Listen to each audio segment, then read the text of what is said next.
Okay, Erev Tov, everybody. Chodesh Tov, tonight, Rosh Chodesh Kislev, the month of light, the month of Hanukkah. Bezat Hashem, be'od 25 days, we're going to be celebrating Hanukkah. I walked in here and I saw a beautiful menorah, Hanukkah, right at the front. What an honor it is to be here, first of all. Mechilam, what are we speaking in English? Is that okay? Everyone's good? Okay, everybody's okay? First of all, Potchin Bichvod Achsania, Zohar, Yedidi.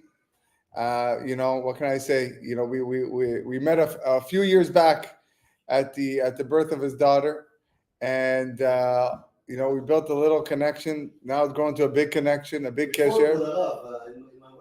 And you're sorry. Before, that's right, your wedding. But then when you had birth your daughter, it was like okay, when we're gonna have a shiur. He was telling me about his business, and we're gonna have a shiur, and then the second daughter was born, and then we're gonna have the shiur, and now we're having the shiur, right? We're here, and what can I say? It's a beautiful area.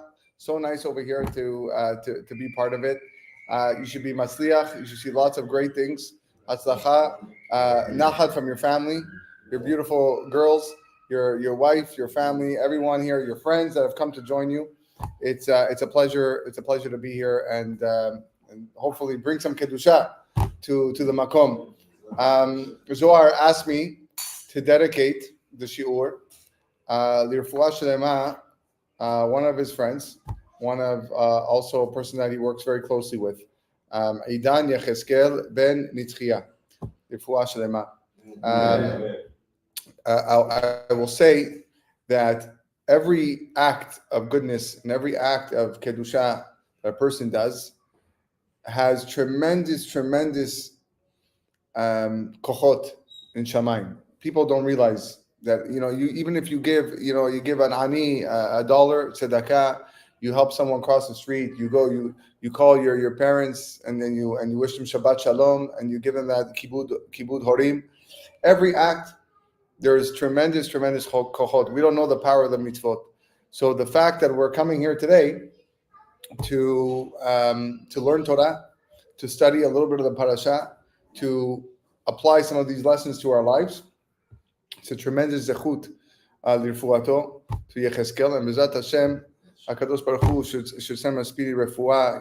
I don't know if he's watching, but you will send him. You'll send him the shiur afterwards. You can, or if you want to send him the link now, we're going live, so you can send him the link and let him know that Bezat Hashem, the words of Torah, the lessons that we learned this week and now should be for a speedy recovery. Parashat Toledot, which is the weekly Parashat Shavua, is a story that many of us are familiar, but in case you're not familiar with, I will just give a little brief introduction of the start of the story. At this point, Abraham and Sarah have passed away, and now Yitzchak and Rivka are the next in line of the Avot and Imahot, and they are praying for a child. Rivka can't have a child. And the Yitzchak was 60 years old, the Rivka was 40 years old. They're praying. And the Torah tells us that Rivka is answered, and she conceives. And she conceives. When she conceives, she notices something wrong with her. The Rashi explains, when she would walk in front of a Bet Knesset, she would feel the baby trying to push out. And when she would walk in front of Bet Avodah Zarah, idolatry, she would feel the baby trying to push out. She didn't understand. So at this point, she didn't have nevuah yet. She didn't have prophecy. So Rashi says, the pasuk says, "Vatelech lidrosh et Hashem," and Rashi says, "She alcha lebet midrash Shem ba'ever." Shem, the son of Noach, where she was still around, and there was a big yeshiva, and she went to go ask, "What's going on? What's going on in me?" And then they told her, as the pasuk says, "Shne goyim bebitnech." You have two nations. Verav ya'avod tza'ir. The older one will serve the younger one. But eventually ended up being these two sons, Yaakov and Esav. Esav was the oldest one, Yaakov came up holding the heel of Esav. That's why he's called Yaakov. Akev was holding on the Ba'akev Esav. And Yaakov became the Av, Yisrael. Yaakov's name changed to Israel, and this is what it is. So on a side point, I explained this week earlier in Ashiur that Rivka was the first person in history to go and ask a rabbi for advice. You know, and she didn't know what was going on. She was, something going on in her stomach, and she went to the yeshiva to ask, listen, please help me. I need to make sense of this.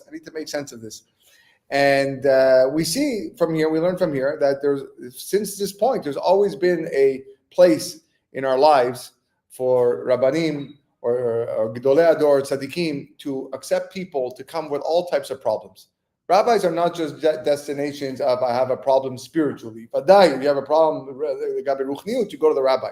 But even if you have a problem physically, even if you have something wrong with you, you're not sure. You want to hear an unbiased opinion, a person that is connected and grounded with Kedusha, that's very important.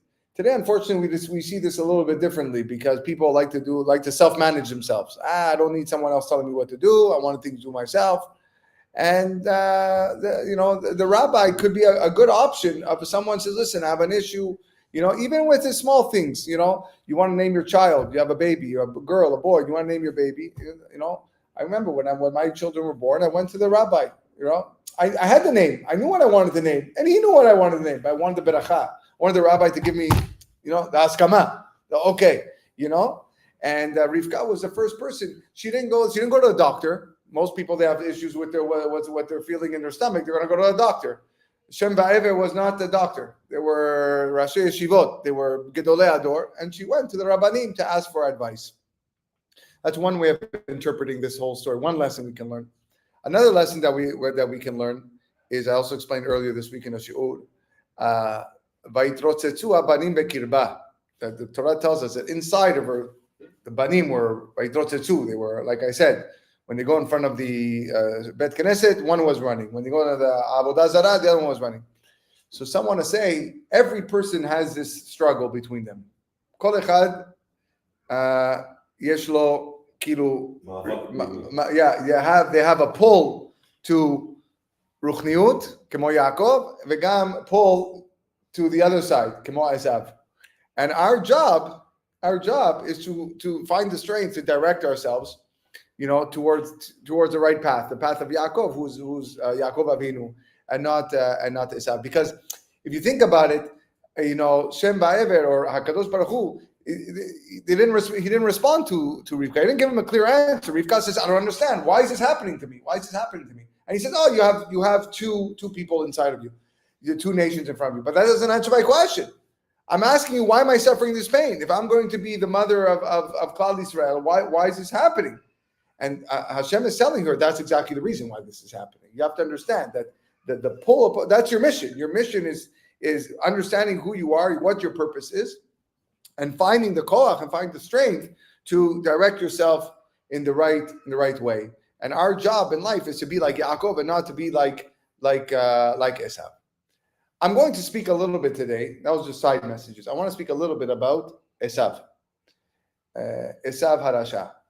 Because he was eventually turned out to be an evil man. Now, right after the story, after they're born, you might remember, you might not know, but Esav comes back from the field and he's very hungry.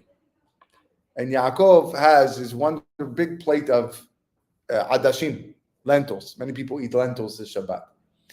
Why lentils? Lentils, especially for Sfaradim, is a food of avelut. You eat lentils before Tisha B'Av, you eat lentils. So Midrash writes that Abraham Avinu had just died, and that's why there was lentils.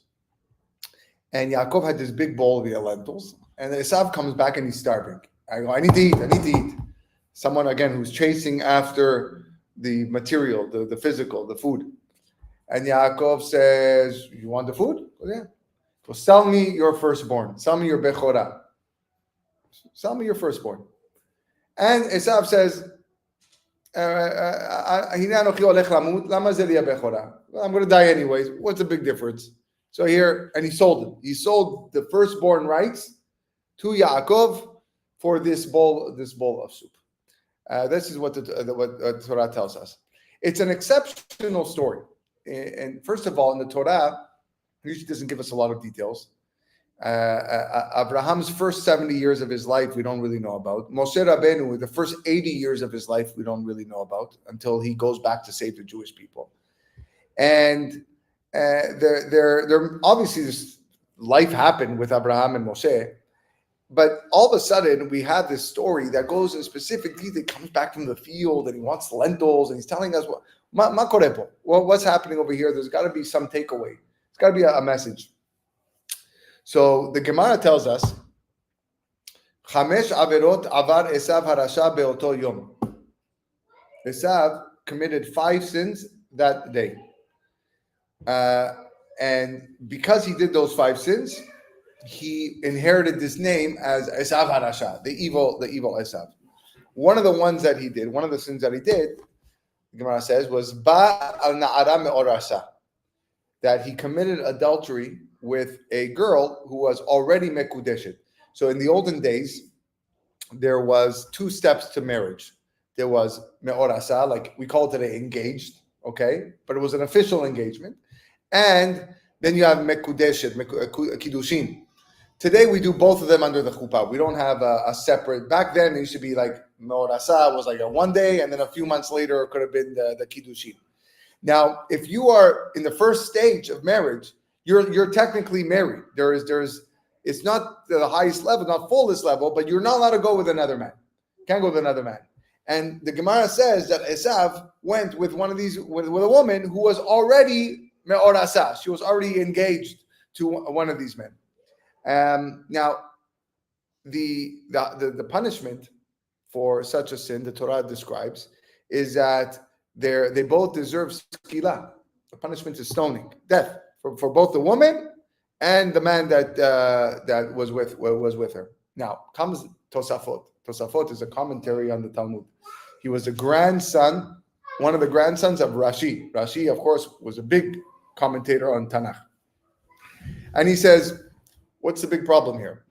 I don't understand. Before the Torah was given, which is this story, the Torah was not given yet at this time. There was no such thing as kiddushin. There's no such thing as kiddushin. Before that, a man didn't acquire a wife by a transaction, which we call kinyan. They were together intimately, man and wife, zehu. And being that this woman was not intimate with the man yet, so therefore, what did Esav do wrong? He didn't do wrong. Imagine now. Oh wait, Tosfot is not trying to defend Esav in any way. He's just answering. He's trying to figure out perush, an explanation on these words. Here you have a woman. She was promised to another man, Chazaku Baruch, but nothing happened yet. And comes Esav and comes and marries her. Imagine a boy from Toronto meets a girl from Montreal and promises to marry this girl, and a fine girl, good catch. And he tells her, listen, you marry me, I'm going to bring you to Toronto. Much better place than Montreal. Come. So she's like, okay, yeah, no problem. And she says, this is the place I want you to be, right? And then all of a sudden somebody comes and says, listen, Toronto, I'm going to take you to Yerushalayim. I'm going to take you to Tel Aviv. I'm going to take you to other place in the world. Okay, yeah, I'd rather go to Yerushalayim than Toronto. My daughter told me that it's 28 degrees today in Yerushalayim. It's 28 malot. Crazy. Like I hear we're like this in a coat. Okay? I'm going to take you to Yerushalayim. So she goes, okay. And she goes. So now what are you going to do? You're going to kill the other guy? It's fair competition. He didn't force her. So this was before the time of Matan Torah. And yet we blame Esav. Why are we blaming him for? What do you do? So what do you do wrong? That's one example. One example of what we say he sinned, but it doesn't seem to be like such a bad thing because it was before the Torah was given. Another sin that the Gemara says he did, haraget hanefesh. He killed somebody. On that day, he killed somebody. Now, who did he kill? He said he killed Nimrod. Nimrod was the king who tried to kill Abraham Avinu, Esav's grandfather. So who was the real wicked person? It was Nimrod. He was the real Rasha. And he was the one that caused the whole world to rebel against God. And therefore, you'll argue, wait, this is a mitzvah to kill this guy. we're obligated to get rid of the world from all evil. If somebody killed Hitler, and then he traveled to America, this guy would receive ovation. They would celebrate him in the White House. Everywhere he go, people would be hugging him and clapping, and they will give every award and badge to this person. For the rest of his life, he's taken care of. He doesn't have to worry about anything. And because you killed one of the greatest murderers to ever live, all the rabbis would come and give this man a hug. So now Esav comes and he kills this man, Nimrod, who's a wicked man. So why are we blaming him? Why are we blaming him for this bloodshed? Why are we calling him a Rasha? If in our society, if Esav was today, we would put him in a limousine and put him down Broadway with cheers and parades. So what happens? So how do we answer this? How do we make sense of this man? So the answer is that Victor Miller writes that God, he judges man by his motives. If Esav had killed this man, Nimrod, purely out of the honor of Hashem, because he wanted to defend God, and you caused harm to my grandfather, beseder. But Esav, when he was doing it, that's not what he was feeling. He was getting satisfaction, and he gained pleasure from the murder, and now God had to judge him. Now, for us nowadays, we don't stop to look at people's motives and reasonings why they do things. Because even if there was some really, really mean man that entered, even a convicted murderer that entered Germany, okay, and killed Hitler, we're not going to care what he did before the past, right? Like, I don't care what you did. You killed this guy, Chazaku Baruch, okay? So what? So what if he did it because he had lust for the blood, if he wanted to kill him? We would forgive everything. This is Hitler. But that's because we don't examine motives. We're human beings. But when it comes to great people, to the children of Yitzchak and Rivka, God expects a lot more than what we examine. For every other person, there's nothing to criticize. But for the son of Nevi'im, the son of Yitzchak and Rivka, we expect perfection. We expect a lot of good things. And that's why when you look through Tanakh and you study the stories of the kings, these are Malchei Israel I'm talking about. I'm not talking about Malchei Umot HaOlam. Malchei Israel, kings of Israel. You see that they do things that are, you open your eyes, you say, what? How can they do this? And the Tanakh tells us, Vayas hara be'enei Hashem. They did a lot of evil in the ways of God, in the eyes of God. It doesn't say be'enenu. It says be'enei Hashem, in the eyes of God. We wouldn't have seen what to criticize, but in God's eyes, he sees what to criticize. The fact that he was Melech Israel, this man was a giant. He was a tzaddik. Like, who gets appointed as Melech Israel? We don't understand what that means, that this person was Vayas hara be'enei Hashem. Only Hashem understands what that means. Because if you got appointed as Melech Israel in the time of David HaMelech and Shlomo HaMelech, well, they were Melech Israel, but after that, when the kingdom split, you have to understand that everything that you're reading in the text is not kipshuto. It's not how it's just simply translated. It has to have a different sense. So when the Midrash says that Esav was Ba'al Na'ara Me'orasa, that he went to this woman and he was Haraget Nefesh, and he killed a person, it's on an entirely different level that he was criticized. And the other sins that he did too as well. That's the way we have to think of it. And in Chumash, it's not mentioned. These things are hinted in Chumash, but the Torah doesn't go on to talk about it. But in Shamayim and Bedin Shalmala, Kadosh Baruch Hu, who is Dan Kol Echad Lefi Chut Asara, he judges every person with a fine tooth and nail. Okay, to Hashem you can't escape. You can't escape things. And down here on this world, it's too hard for us to comprehend.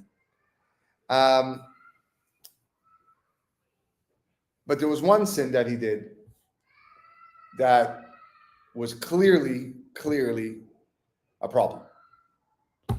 Where he was, the Torah tells us, Vayivez Esav et habechora. He sold the firstborn, and he scorned Vayivez, like bizayon. He scorned the birthright. And that the Torah tells us openly, this was what he did wrong. And that's a big lesson.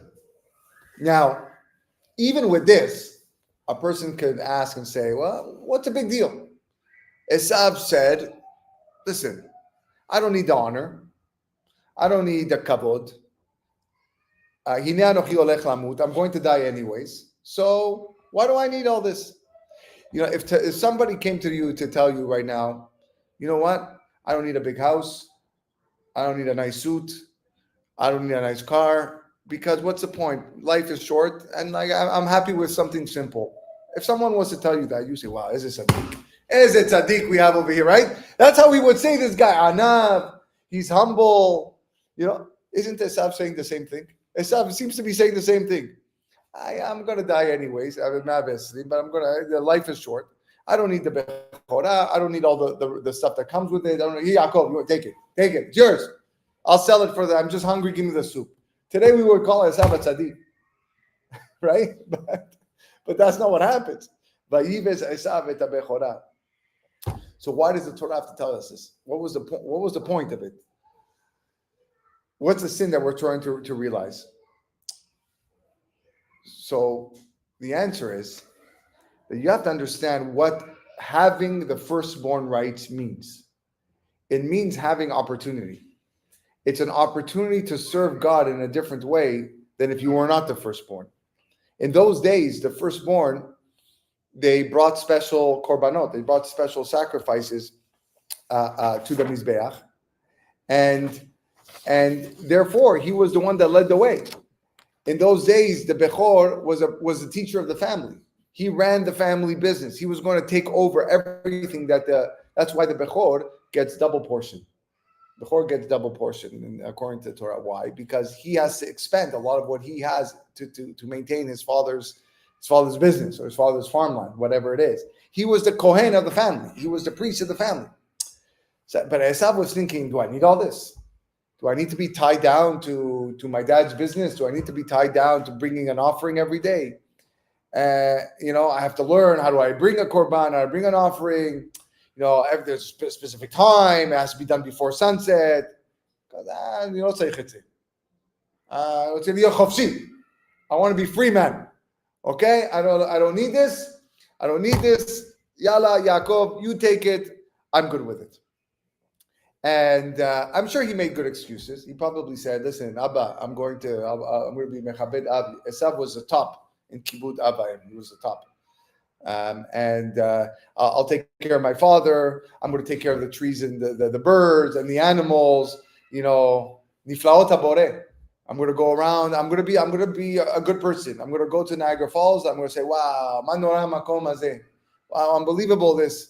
Right? You see Niagara Falls, you have to say Beracha. You have to say, wow, this is Baruch Hoseh Maaseh Bereshit. But HaKadosh Baruch Hu does. So let Yaakov be the Bechor. Let him be the firstborn. As long as I can do what I want to do, then I'm fine. Says Rabbi Victor Miller, he goes, that's a sin. That's the Averah right there. Because he squandered the opportunity. Opportunities to come close to Hashem. Opportunities to serve Borei Olam. And even though that it might require you to stay at home a little bit and bring korbanot, you squandered that opportunity.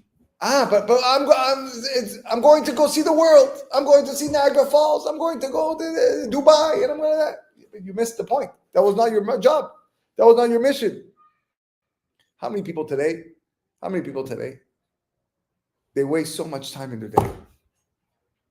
And this I speak to everybody because I know it really applies to every single person, no matter what level of observance you are. Go about your day, and we all work. That's the amazing thing. We all work. Everybody here in this room works. Usually from at least from 9 to 5 or 8 to 5, whatever it is. But go through your day, and there's how much time you waste. How much time you just sit on your phone, kacha, looking, a Netflix show over here. I'm only going to watch one episode. Pitom, 3 hours later, I watched the whole season, right? And then what happened? That time could have been used to talk with your wife. It could have been used to talk to your children. It could have been used to take a walk and relax. It could have been used to read Tehillim. It could have been used to say a tefillah, to hear a shiur. There's so many different things that you could have used that time with. and we miss it. We just lose it because we do mundane things. And some people are like, come on, that's extremist. Why do you have to be so extreme? But we don't understand the gravity of what this means, to waste time. None of us know in this world how long we're here for. None of us. And if we're going to realize that this is a very serious accusation that we're telling Esav right now, like you had an opportunity here and you wasted it. One of the things that we say is in our vidui on Yom Kippur, Rosh Hashanah, is a concept of chatanu. Avinu malkenu chatanu lefanecha. What's it chatanu? Everybody says chatanu is we sinned. That's what we say. We sinned. Chatanu. Chet. Say again and again. Slach lanu avinu ki chatanu. Chatanu. Anyone look at the root word, a shoresh of the milah chatanu. With a big chidush now. The word chet doesn't mean that I went and I did a sin. That's not what the word chet means. It doesn't mean a positive misstep, a positive sin. It means lack of achieving something. Chatanu means we missed out. In book of Shoftim, it talks about the sling shooters of Binyamin when they were at war. So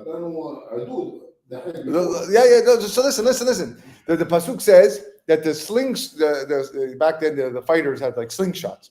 So Binyamin was kolea ba'even el asara velo yachti.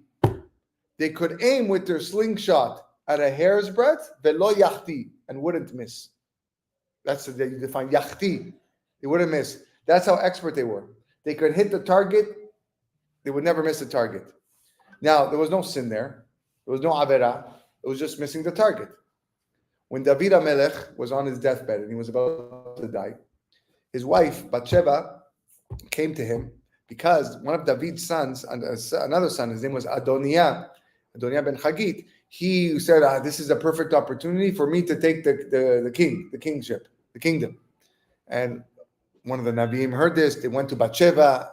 Bathsheba, hey, you got to do something. It's not supposed to go to him. It's supposed to go to Shlomo HaMelech. He's going to be the next king. So Bathsheba went up to David, and he says, hey, David, again, he was almost going to die. He goes, you decided that Shlomo was going to be the next king. It was you said.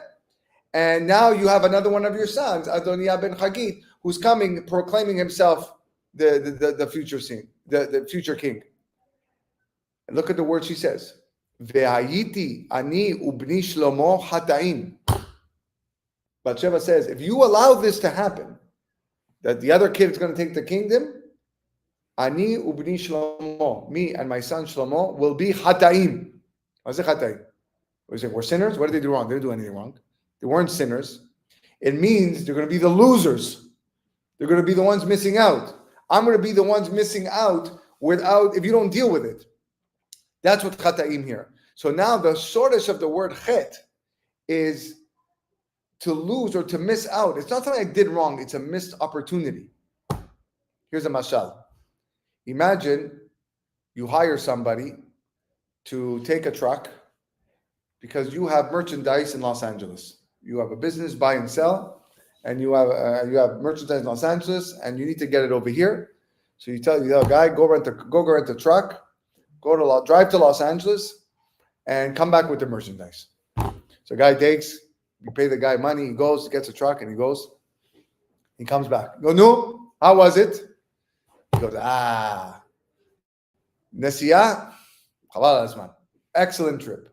I didn't get in an accident. I didn't get one traffic ticket. I didn't speed. Everything was wonderful. Not a flat tire. Didn't run out of gas. Not much traffic. It was beautiful. And the Baal Habayit says, okay, where's the merchandise? Shachachti. I forgot to pick up the merchandise. He goes, what is this worth to me? I sent you to Los Angeles to avoid traffic tickets. I sent you to Los Angeles to avoid accidents. So what's the nimshal? The nimshal is, HaKadosh Baruch Hu says, why did I send you to this world? I sent you to this world to avoid averot. Of course you have to avoid averot. It's hard. It's not. You can't speak lashon hara. You can't speak bad about somebody else. That is obvious. It's hard. Yes, it's hard. Sometimes we fail. But it's. I said to avoid that. I want you to fast on Yom Kippur. I don't want you to eat on Yom Kippur. You have to fast. Vadai. When you're driving a truck, vadai, you have to avoid getting in an accident. You cannot get a speeding ticket. But where's the merchandise? Where's the product that you were supposed to bring back? That was your mission. Le'ashiv amarim emet sholechecha. To bring back emet to the one who sends you. All the mitzvot, all the accomplishments, where are they? And naturally, if you're going to get your truck stuck into traffic accidents, you're not going to be able to deliver the goods either. But we don't come into this world for that. And why is that? Because if a person did averot, if a person did sins and he spoke lashon hara and he ate on Yom Kippur and he was mean to his parents and he was an awful husband or spouse, what's the worst that can happen? The worst that can happen is that after Mavis Shana, he's going to go to Gehinam. Okay? We all know what Gehinam is? Okay, good. He's going to go to Gehinam, and it's not a pleasure. It's not a resort. But if he's a ma'amin, if he believes in Hashem, so when he goes to Gehinam is actually like a washing machine. It purifies the neshama. And it's painful. Yeah, it's hot water, the detergent, scrubbing, making sure you're clean. It hurts, but after 12 months maximum, okay, all your averot are clean, right? One of the reasons why we say Kaddish for someone who passes away, because we understand that this is an important time. And that's it. Even the wicked people, 12 months, vezeu. And after that, he's ready for Olam Haba. He goes to Olam Haba, and then he can enjoy all of his mitzvot and all the good things that he did and the achievements. The reward for mitzvot is not just 12 months. The reward for mitzvot and lemzvan. There's no time. Olam Haba is not time bound. Olam Haba is now, in the future, in the past. There's no time. So it's forever and ever. Now, suppose you go to Gan Eden after those 12 months and you find out that you missed out those opportunities. I remember I got that letter in the mailbox about this guy who needed some money, and because he was marrying off his 10th child, I looked at it and I threw it in the garbage. Or I got a phone call from somebody who was an avel, and he was a mourner, and he was by himself, and I ignored him. He asked for a Shabbat meal, and I didn't get. And I was too busy to talk to him. These are missed opportunities that you can't get back, and you're going to go to Olam Haba, and you're going to look at your account. Okay, what am I going to celebrate here, Le'olam Ba'ed? And there's going to be very little. There's going to be very little, and we have no idea, and we don't appreciate the amount of opportunities that God gives us to make use of this time. Like I said, reading a book of Tehillim, learning one Mishnah a day, coming to a shiur. B'li ayin hara, today, you go on YouTube, you were telling me about listening to the Rav Yanuka, like listening to his classes. You have Rav Yanuka at your fingertips now. Like youtube.com, Rav Yanuka, boom. And you can listen to sha'ot of shiurim, of chidushim, and it's all there. What excuse you're going to have? What excuse? You're going to say, I was in Toronto and he was in Israel? Hashem says, I put it right in front of you. All you need was an internet connection. And I know you have it because you were watching the Netflix for 3 hours, right? So I know you have it. So we don't understand what all this means. You have 5 minutes, 2 minutes. You have a book of Tehillim. Bezat Hashem, you're going to get books of Tehillim here. When people are waiting, okay, Zohar, we're going to get a few books of Tehillim over here. And when they're waiting, just read. Sefer Tehillim, read, right? And then when we're ready, we'll call you. That's what you have to do. Put on your app, phone, free. Apple, Android, go to the App Store, Tehillim, Beivrit. Everybody. And you put Tehillim, and that's it. They're reading Psalms. These are holy words of David HaMelech. Because when you get to Gan Eden and Olam Haba, and you realize, wait, where did all this go? Why did I lose those 5 minutes? And there's no teshuvah that can help that. Nothing. You miss it. It's over. So that's what we learned from Esav Harasha. That he made the biggest chet, and I use that word again, that a person could make, which is what? Vayakom vayelech vayivez esav et bechora. That's it. He got up. He said, Yaakov Avinu, sayonara, shalom al Israel, no pun intended, shalom al Israel, I'm out. I'm God. Vayivez esav et bechora. He scorned the opportunity, the big chet. And Yaakov was the opposite. Yaakov Avinu was a person who built himself on shlemut, on perfection. And every time there was an opportunity that came his way, zaya hashkafa shelo. That's his mission in life was there's so much more I can do. And you look at all of Yaakov's life and, you know, how much he accomplished was crazy. And what was his biggest accomplishment? The Mefarshim explained that he used his life to build a family. That was his accomplishment, to create a nation, something that Abraham and Yitzchak didn't have the zechut. The Gemara in Masechet Sanhedrin quotes a pasuk. Pasuk says, "Ko amar Hashem el Bet Yaakov." So said Hashem about Bet Yaakov, "Asher pada et Abraham," who redeemed Abraham. Now, Yaakov Avinu, when Abraham died, when his grandfather died, he was a young kid. Like how you know.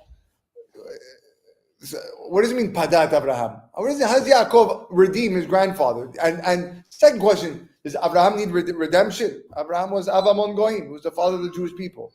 So Gemara asks, Hechan matzinu beYaakov shepedao Abraham. Where do you find that Yaakov redeemed Abraham? What does that mean? Amar Rav Yehuda shepedao mitza'ar gidul banim. That he redeemed his grandfather from the difficulties of raising children.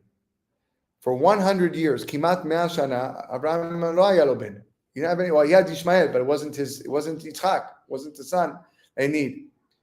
And that wasn't an accident. Hashem has calculations. He knows exactly what he's doing. Hashem says, I want you to have nothing on your mind. I want you to be able to look at the world and find me. I don't want distractions. You're going to have you and your wife, and that was his special opportunity.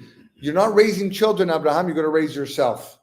When you're ready for a child, you'll get your child. When I say you're ready for a child, if you think about it, and you ask yourself, why do we need children for? Well, we're like little girls. They're little girls. They need dolls, so we need a child to raise the dolls, something to play with. It's irrational. It's selfish. That's what children are for. The answer is children are given to us because they're an opportunity and they're a responsibility that we are raising Am Akadosh Baruch Hu, Am Hashem, and we have no right to dodge it. You have to do your best to get married. You have to do your best to and right away you gotta procreate. Peru Urvu is the first mitzvah in the Torah. That's what Hashem tells us. If your parents didn't do Peru Urvu, you wouldn't be sitting here right now, right? So we have to give kavod to our parents because of us, because of them, they're there. And nowadays, populations are decreasing so fast around the world. I think I read something like Paris, they're losing people because they average 1.3 children per family. Japan will disappear. They're all going to disappear. They're all going to disappear. Now, and yeah. So yet we live in a society today where it's like, nah, I need to get married. Why? You know, I want to live a single life. Okay, forget that. At least they had two. But there's people that don't even get to that point. At least they don't have that. They don't even get to that point. And they go, say, I want to live the life downtown, Tenny condo, in Manhattan, or Saudi Arabia, or Dubai, or whatever. And I want to live a life single, and I'm happy. And then, where's the beracha? So you have to give a lot of beracha, a lot of credit to the mothers of the world, especially the Jewish mothers. They have bli ayin hara, they have lots of children, okay? And they have all the chores, and they have all the little kids running around, and they're cleaning diapers, and they're cleaning walls, and spilled drinks, and all this. If Hashem exonerated you from those obligations because he wants you to have a child. So Yaakov's job was to be Podeh Abraham because Abraham didn't have that. So Yaakov says, I'm going to build a family. I'm going to build a family. I'm going to serve you, Hashem, by building a family. So if Hashem gives you that beracha, then you have to grow with it. You have to create Am Yisrael. So while Abraham Avinu was busy creating the foundation of Judaism, the Yesod, because Hashem gave him that free time to find him. So now comes Yaakov Avinu and says, okay, now your job is to inherit all of what your father and your grandfather did, all that philosophy, and now create the nation. And he got busy with children. And he had 12 children, he had 12 sons, and he had one girl. And Esav had lots of children too. Esav also had a lot of children. The whole end of Vayishlach talks about all of Esav's grandchildren. The difference was Esav had children, but he didn't bring up his children. His children grew up on their own. They were like a wild bush or like a weed that just grew up, like just sprouted all over the place. They weren't nurtured. They weren't nurtured like Yaakov. And this is the bracha that Yaakov had. There's a main difference between Yaakov and Esav. Of course, Yaakov, when I say Yaakov, I mean Leah and Rachel. It's a huge, huge achievement to raise children in the ways of HaKadosh Baruch Hu, to teach children Derech Hashem, and to feed children, to make sure that they're there. You know, there's a funny story that happened many years back in Williamsburg. Williamsburg is a very, very religious community. Every family has 8-10 children in New York. And once there was like a homeless man. He was Ksat Meshuga, and he started beating up a Jew, and then he started running away. So the Williamsburg Jews, they're not fools, and they're not going to go to the police because the police, whatever, they don't do anything, right? So 2 Hasidim began to scream, Chatzpim, catch him, he's running. All of a sudden, famous story, everybody comes out of their houses. Within 3 minutes, they found the guy, and they took him and they arrested him because they're all one huge community. You know, today, would anything like that happen in Toronto? That's why we have your company. It's exactly why we have your company. That's why you're sitting here, okay? Because today you have wicked people who support evil terrorists chanting on the streets of Toronto and in front of Jewish homes, okay, with flags, okay, machshemam, and it's getting worse, and the police just sit there watching. Yeah. They just say, watch. No, they're not doing it. They're not being physical, right? They're blocking highways. They're blocking roads. They do whatever they want. Our police don't do anything. This wouldn't happen in Williamsburg, where all these Jews are. They did that in Bnei Brak. They're back. They all jump at everyone would take care of these guys. You know, that's why we have companies like yours that protect the Jewish people, protect institutions like us, right? And again, you have to be part of the group. You have to be part of Klal Yisrael. You have to be part of Bnei Yaakov, Rachel, Leah, Abraham, and Sarah, ניצחיה, and Rivka. You have to be part of us. If you want to waste your life and say, you know what, I'm not interested in this, I'm not interested in Jewish people. Every time I go near the Jews, all I hear is complaints, everything are problems. I'll live my life downtown by myself. Poresh minat tzibur. Why? You know what's going to happen? Chachamim tell us when Mashiach comes, you separated yourself.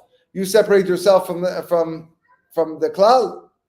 You'll stay separated when it comes time for the Refua Shelema, and that is a big lesson. That's what we learned from the sin of Esav, of scorning opportunity.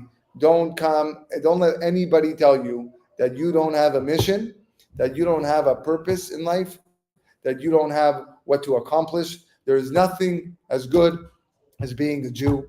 There's nothing as good in life as being a Jewish mother, a Jewish father, and even if you're not Jewish and you're listening to this, okay, but building a good family, a respectful family with derech eretz, and being light into the nations. You could be a light unto the nation and be a person that recognizes God, and that's the greatest lesson of Vayivez Esav et HaBechorah. He scorned the birthright. That was a great sin. He killed Nimrod. Wasn't so bad. He convinced a girl who was already committed to somebody else. Okay, not the biggest problem. Which one is the Torah going to tell us that he did wrong? This. Because that was your opportunity that you wasted. Don't let anybody, yourself included, to cheat you out of the birthright. You were born a Jew, Beni Bechori Israel. HaKadosh Baruch Hu says, you are my firstborn. My firstborn is Am Yisrael. Don't let anybody persuade you and convince you that you don't have worth. Your success in being a Yehudi, your success, your greatness is here with Torah, surrounded by Chachamim, surrounded in the Midrash, surrounded by wonderful families and raising children on Shabbatot, when you light Shabbat candles, when you eat matzah on Pesach, when you read the Megillah on Purim, when you light the Chanukah candles, when you do Chesed and Mitzvot, that's where you find that's where you find your worth. That's where you find your mission. That's where you become an Oved Hashem. And Bezat Hashem, we should all have that koach and that strength to lift ourselves just a little bit higher, be light to the entire world, so that people will look at us and say, that's who I want to be. I want to be a Yaakov. I don't want to be a Esav. Thank you, everyone, for coming. Zago Baruch.